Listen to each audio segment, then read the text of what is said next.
You don't know me, but my name is Torma Ted. I was a Marine in Iwo Jima. I lost my best friend. There. The trauma caused the right side of my brain to ignite and overpower the left. I became a savant. Then I became a psychology major and PMHNP. I can't help my Marine instincts. I can't. They'll leave no man behind. I created this channel to share knowledge and create understanding. That way I can send my brainwaves out to help others. And not my soul.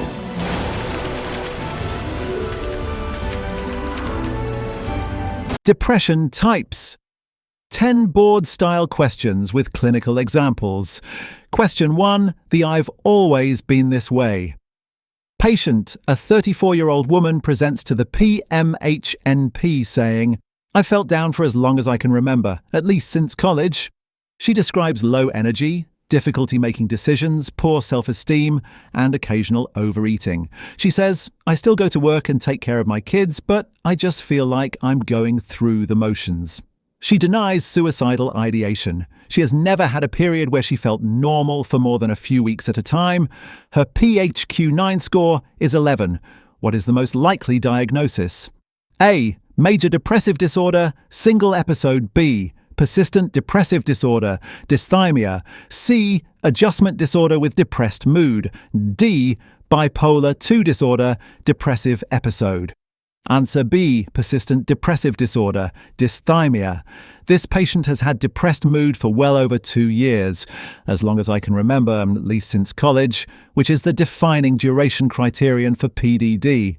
She has depressed mood plus at least 2 additional symptoms: low energy, difficulty making decisions, poor self-esteem, overeating, meeting the PDD symptom threshold. The key giveaway is her statement, "I've always been this way." PDD patients often normalize their chronic low-grade depression because it has become their baseline. She has never had a symptom-free period exceeding 2 months, which is required for PDD. Adjustment disorder is ruled out because there is no identifiable stressor within the past 3 months, and the duration far exceeds 6 months. MDD single episode doesn't capture the chronic, unremitting nature of her symptoms. However, if she currently meets full MDD criteria, greater than or equal to 5 of 9 SIGE CAPS symptoms, she could receive both diagnoses, PDD and MDD, which is called double depression. Treatment should include both pharmacotherapy, SSRIs or SNRIs are first line, and psychotherapy, CBT or CBASP, Cognitive Behavioral Analysis System of Psychotherapy, which was specifically developed for chronic depression. Question 2. The postpartum puzzle. A 29-year-old woman is seen 3 weeks after delivering her first child. Her husband brought her in because she has been crying constantly, cannot sleep even when the baby sleeps, has no appetite, and told him, "The baby would be better off without me." She has intrusive thoughts about accidentally dropping the baby. She feels overwhelming guilt that she is a terrible mother. She denies wanting to harm the baby intentionally, but is terrified by the intrusive thoughts.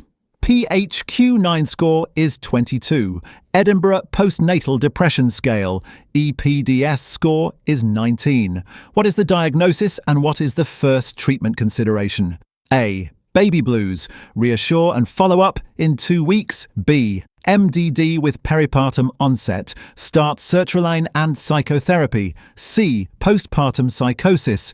Admit to inpatient psychiatry. D. Generalized anxiety disorder. Start buspirone.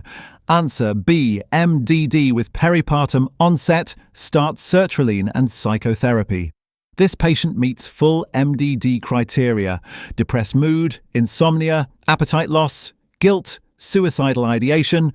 Baby would be better off without me is passive suicidal ideation, with onset within 4 weeks of delivery, qualifying for the peripartum onset specifier. Her PHQ-9 of 22 indicates severe depression, requiring active pharmacotherapy plus psychotherapy. This is not baby blues. Baby blues resolves within 2 weeks postpartum and does not include suicidal ideation or functional impairment this severe. This is not postpartum psychosis. She does not have delusions, hallucinations, or disorganized behavior. Her intrusive thoughts about dropping the baby are ego-dystonic. She is distressed by them, not acting on them. This is characteristic of peripartum depression/anxiety, not psychosis. Sertraline is often the preferred SSRI for breastfeeding mothers due to low breast milk transfer. For severe or refractory cases, brexanolone, Zulresso, IV infusion over 60 hours, or zuranolone, Zurzuvae, oral 14-day course, are FDA approved specifically for postpartum depression. Safety planning is essential given her passive suicidal ideation. Question 3. The bipolar imposter. A 22-year-old male college student presents with 3 weeks of depressed mood, sleeping 14 hours per day, eating everything in sight. Gained 12 pounds, feeling like his arms and legs weigh 1,000 pounds, and inability to attend classes. He says, "When my friends text me something funny, I laugh for a minute, but then the heaviness comes right back." His mother has bipolar 1 disorder. He reports that last spring he had a 2-week period where he felt amazing, slept only 3 hours per night, started 3 business ventures, and maxed out 2 credit cards. What is the correct diagnosis and what medication should be avoided? A. MDD with atypical features. Start fluoxetine. B. MDD with melancholic features. Start venlafaxine. C. Bipolar 1 disorder. Current episode depress. Question 4. The melancholic morning. A 58-year-old retired teacher presents with her husband who says she's a completely different person.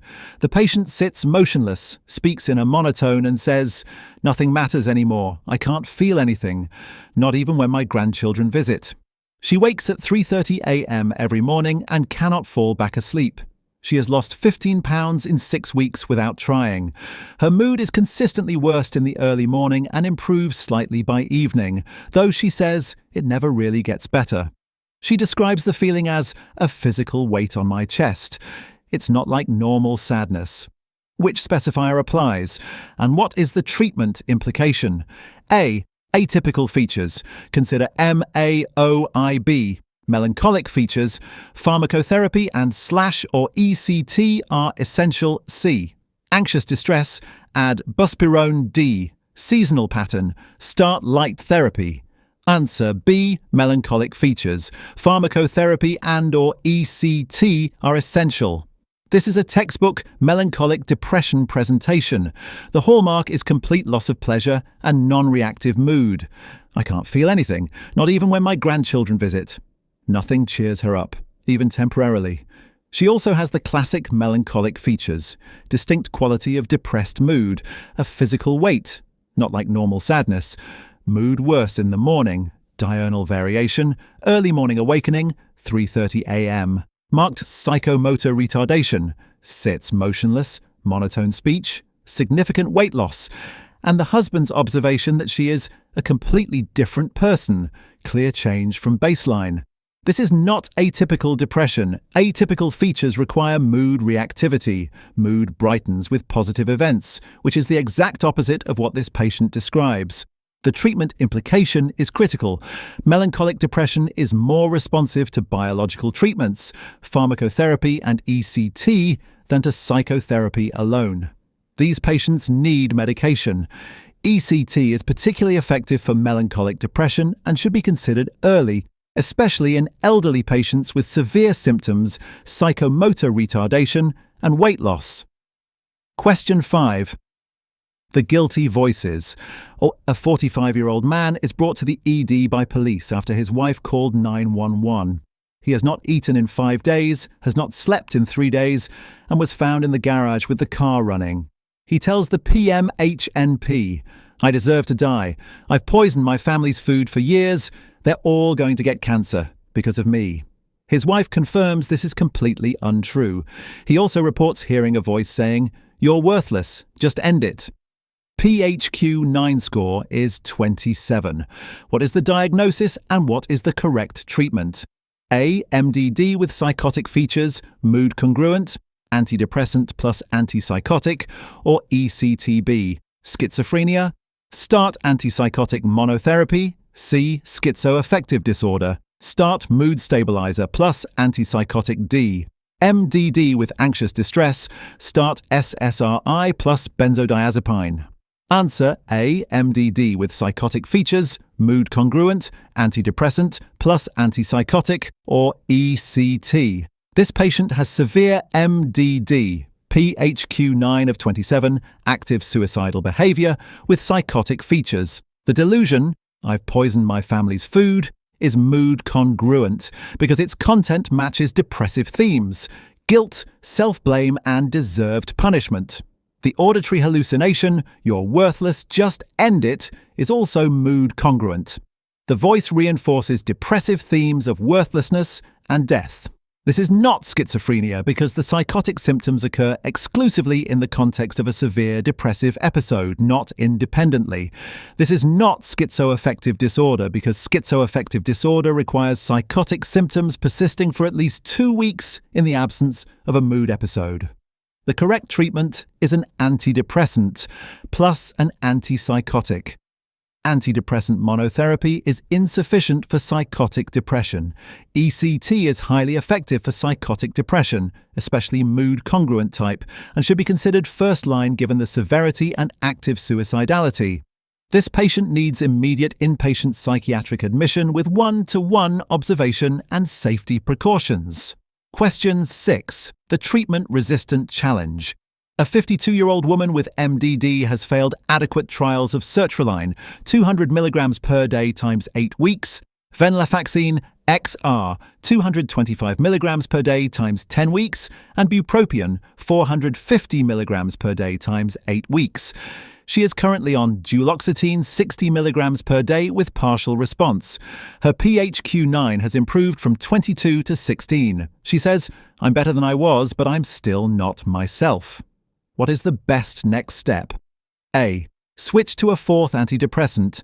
B. Augment duloxetine with aripiprazole. C.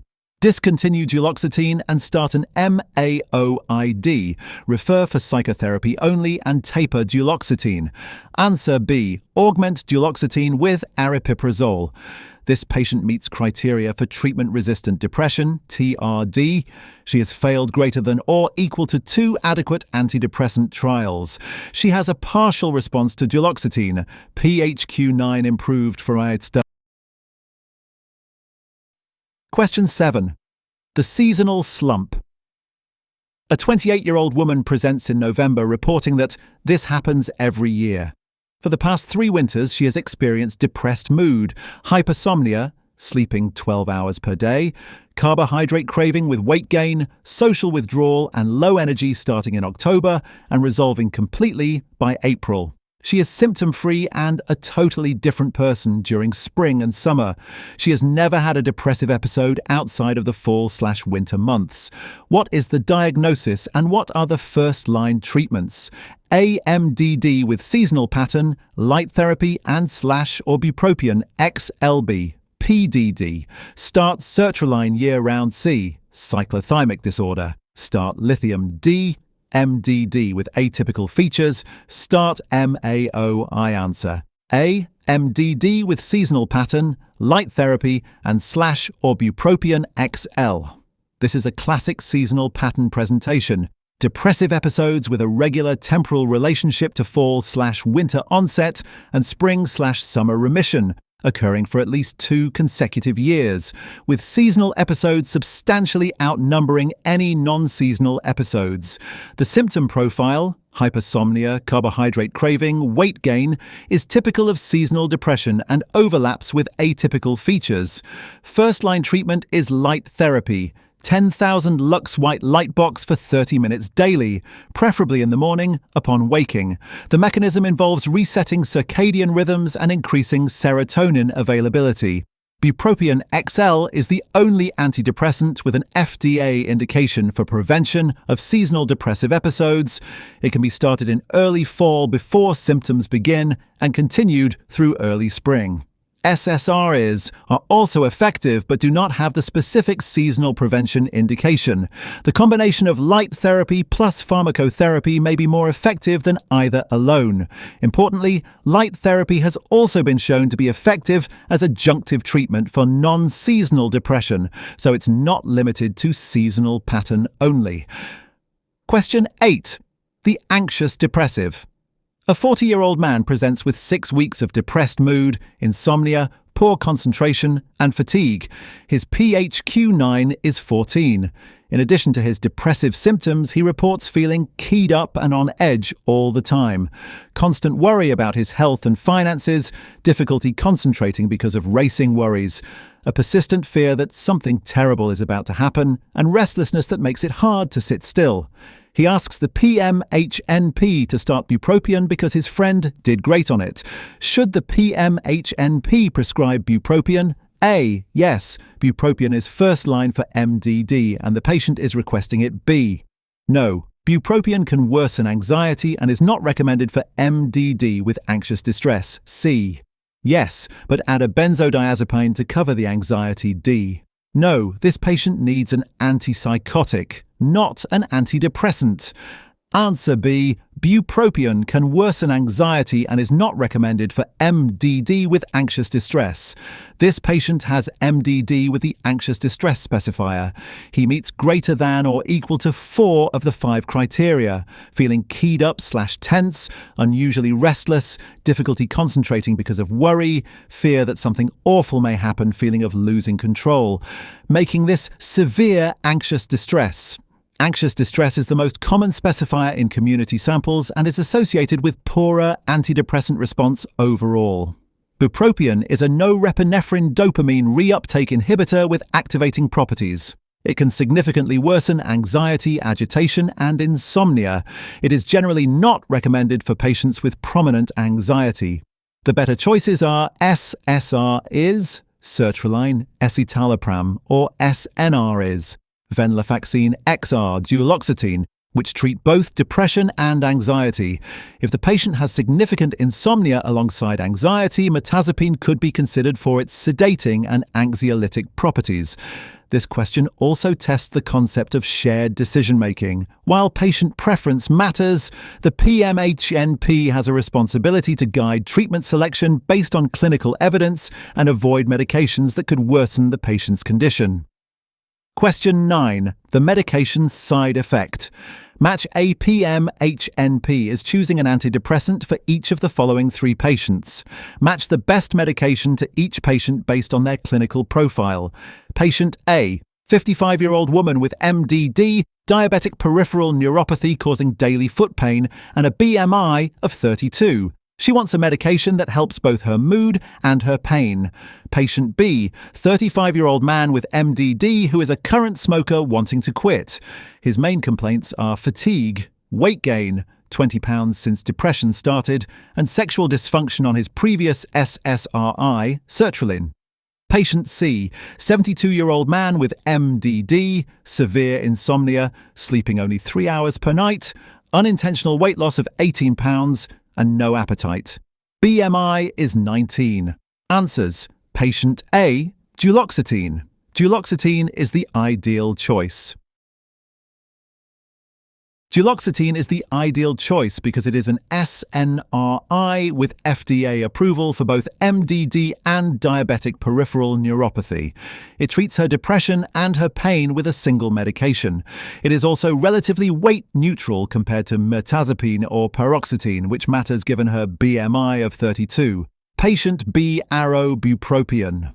Bupropion is the perfect match because it is the only antidepressant that is also FDA approved for smoking cessation as Zyban. It is activating, helps fatigue, weight neutral or causes weight loss, helps his weight gain, and has virtually no sexual side effects, solves his sertraline problem. It addresses 3 of his concerns with 1 medication. Patient C to mirtazapine. Mirtazapine is ideal for this elderly patient because its most prominent side effects, sedation and appetite stimulation/weight gain, are actually therapeutic for his insomnia and dangerous weight loss. At low doses, 7.5 to 15 milligrams, the antihistamine effect predominates, providing strong sedation. It also has anti-nausea properties, 5-HT3 antagonism. The weight gain that is a side effect in most patients is a treatment goal in this underweight elderly man. Question 10. The discontinuation disaster.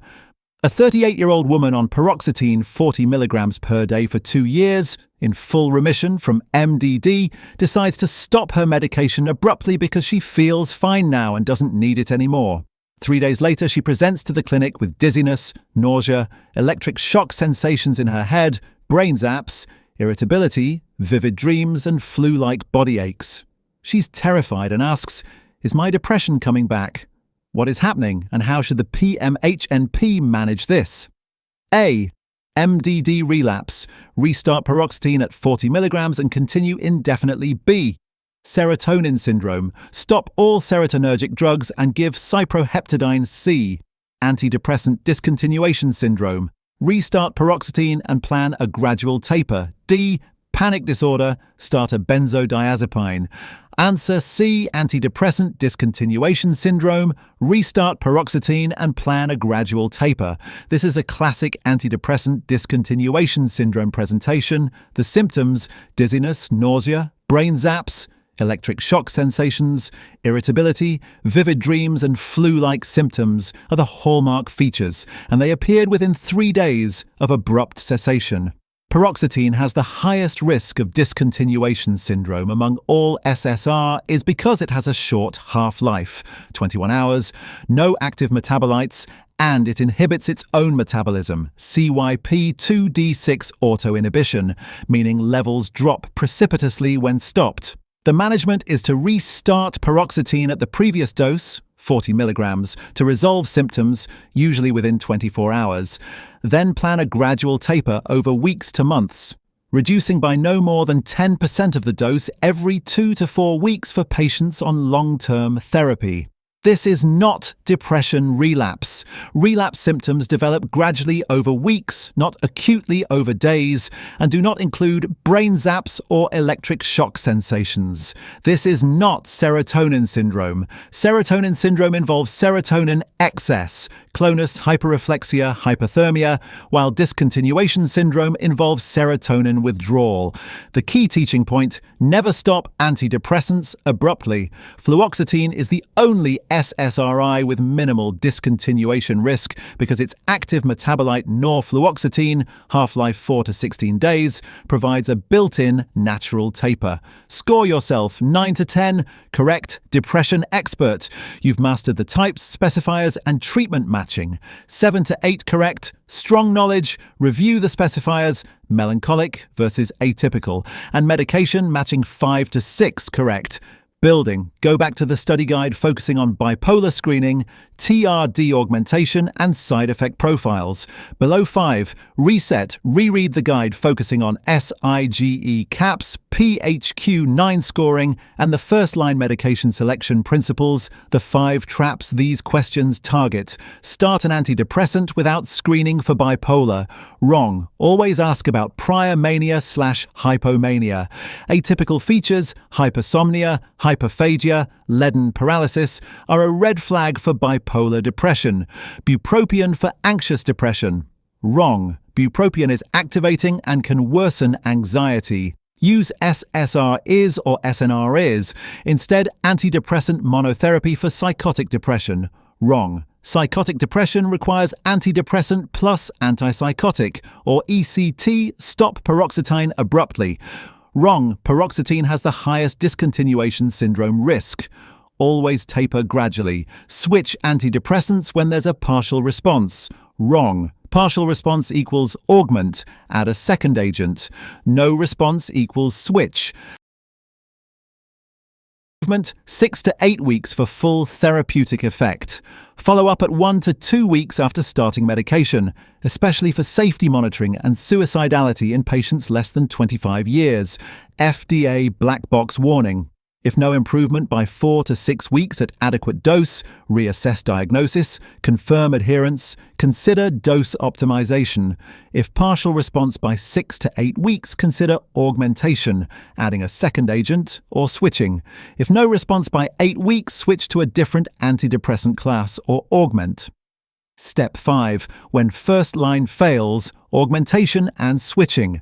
Treatment-resistant depression, TRD, is defined as failure to respond to at least 2 adequate antidepressant trials. This affects 10 to 30% of patients with MDD augmentation strategies, adding to the current antidepressant. Atypical antipsychotics, the strongest evidence base for augmentation. Aripiprazole, 2 to 15 milligrams per day, brexpiprazole, 1 to 3 milligrams per day, cariprazine, quetiapine, 150 to 300 milligrams per day, and olanzapine-fluoxetine combination, Symbyax, all have evidence. Aripiprazole has the most robust data. Monitor for metabolic syndrome, EPS, and akathisia. Lithium, classic augmentation agent, though evidence is mixed. The STAR*D trial showed 15.9% additional remission with lithium augmentation, may decrease suicide risk. Requires level monitoring, renal and thyroid function checks. Bupropion. Adding bupropion to an SSRI/SNRI is common practice. A 2023 study suggests bupropion augmentation may be as effective as aripiprazole augmentation in older adults. Thyroid hormone, T3/liothyronine, effective in the STAR*D trial irrespective of thyroid status. Modest evidence base, mostly with TCAs. Buspirone, mixed evidence. STAR*D showed some benefit when combined with an SSRI. Mirtazapine, reasonable augmentation option for patients with insomnia, anxiety or weight loss, but may increase fall risk in elderly. Esketamine, Spravato, FDA approved for TRD, failed greater than or equal to 2 adequate trials, as augmentation to an oral antidepressant, and for MDD with acute suicidal ideation/behavior. Administered intranasally under REIMS program supervision. A 2023 NEJM trial showed esketamine augmentation improved remission rates versus quetiapine augmentation, 27.1% versus 17.6% at 8 weeks. Ketamine IV improves depressive symptoms within 24 hours. Effects persist up to 7 days with augmentation, particularly useful for acute suicidal ideation. ECT, the most effective treatment for severe treatment-resistant depression, psychotic depression, and catatonic depression. Response rates of 50 to 70% in TRD, TMS, transcranial magnetic stimulation, FDA approved for TRD, non-invasive, well-tolerated. Step 6. Maintenance. How long to treat? First episode, continue antidepressant for at least 6 to 9 months after achieving remission. Second episode, or high-risk features, continue for at least 2 years. 3 or more episodes, chronic depression or severe episodes. Consider indefinite/lifelong maintenance therapy. Discontinuation. Never stop antidepressants abruptly. Taper gradually over weeks to months to avoid discontinuation syndrome. Dizziness, nausea, irritability, brain zaps, flu-like symptoms. Paroxetine and venlafaxine have the highest risk of discontinuation syndrome. Fluoxetine has the lowest risk. Long half-life provides a built-in taper. Thanks for watching. Like and subscribe for more content.